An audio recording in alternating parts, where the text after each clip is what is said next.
दरम्यान आपल्या सोबत आता जोडले गेलेले आहेत राष्ट्रवादीच्या नेत्या रुपाली ठोंबरे पाटील। रुपालीजी, माझा आवाज येतोय आपल्याला? हो, येतोय।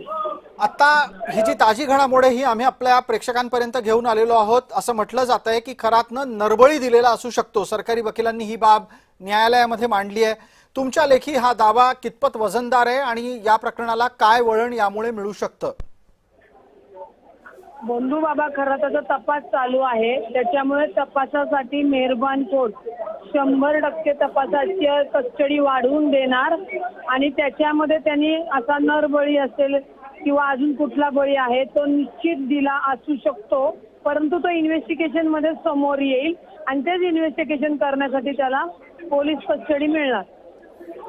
तुम्ही असं म्हणताय, तुम्ही स्वतः सुद्धा वकील आहात। या प्रकरणामध्ये जर समजा तुम्ही सरकारी वकील असता तर किती दिवसांची कोठडी मागितली असती? आताच्या घडीला सरकारी वकिलांनी 7 दिवसाची कोठडी मागितलेली आहे।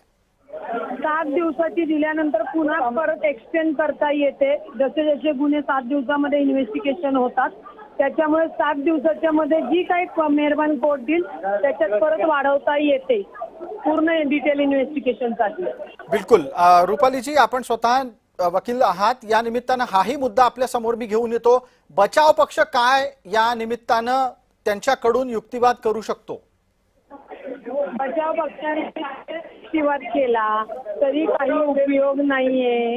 हे इन्व्हेस्टिगेशन हा जो गुन्हा आहे होण्यासाठी कस्टडी पोलीस कस्टडी 100% मिळणार। बिलकुल, आपण ज्या विषयाची चर्चा करत होतो तेच प्रकरण पुढे सरकताना दिसतंय। मी त्या निमित्तानं आपलं लक्ष वेधतो आणि प्रेक्षकांनाही सांगू इच्छितो की खरातचे वकील म्हणतायत कशाही प्रकारे पुन्हा कोठडी वाढवण्याची गरज नाही। अशोक खरातला तात्काळ जामीन द्यायला हवा असं म्हटलं जात आहे खरातच्या वकिलांच्याकडून, कारण त्याकडे कुठलाही पेन ड्राईव्ह सापडलेला नाहीये।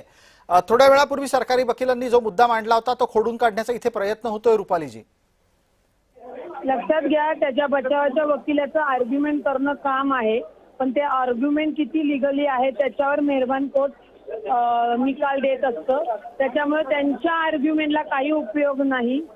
जेवढे काही महिला आहेत त्या समोर येणं गरजेचं आहे आणि डीप मध्ये इन्व्हेस्टिगेशन होण्यासाठी मेहरबान कोर्ट निश्चितच याच्यामध्ये कस्टडी देईल। बिलकुल रुपालीजी, आता कुठलीही कागदपत्र खरातकडून घेण्याचं बाकी राहिलेलं नाही। थोडक्यात खरातचे वकील असं वारंवार सांगतायत की खरात तपासामध्ये सहकार्य करतोय म्हणून त्याला जामीन द्या। रुपालीजी, नाही, सांगितलं नसतं त्यांच्या बचाव पक्षाचा वकील काही आर्ग्युमेंट करू शकतात, पण आर्ग्युमेंट करत असताना ते किती ऑथेंटिकली लिगली आहे त्याच्यावर मेहरबान कोर्ट निकाल देतात। या प्रकरणामध्ये कोणता मुद्दा सर्वाधिक गंभीर बनू शकतो पुढे चालून? नरबळीचा मुद्दा, महिलांच्या शोषणाचा मुद्दा की आर्थिक फसवणुकीचा मुद्दा? नाही, अजून इन्व्हेस्टिगेशन तर होऊ द्या। महिलांवर जो काही बलात्कार करण्यात आलाय ना त्याच्यात अनेक महिला आहेत तक्रारदार, त्याच्यामुळे याचं जोपर्यंत इन्व्हेस्टिगेशन आपण होऊन देत नाही तोपर्यंत त्याच्यावर बोलणं योग्य राहणार नाही। पण 100% SIT कडनं कसून तपास करून कोर्टाचे पुरावे ठेवण्यात येतील। खूप खूप आभारी आहोत आपल्या या प्रतिक्रियेच्यासाठी आणि विश्लेषणाच्यासाठी। रुपाली ठोंबरे पाटील राष्ट्रवादीच्या नेत्या आपल्या सोबत दूरध्वनीवरून जोडलेल्या होत्या।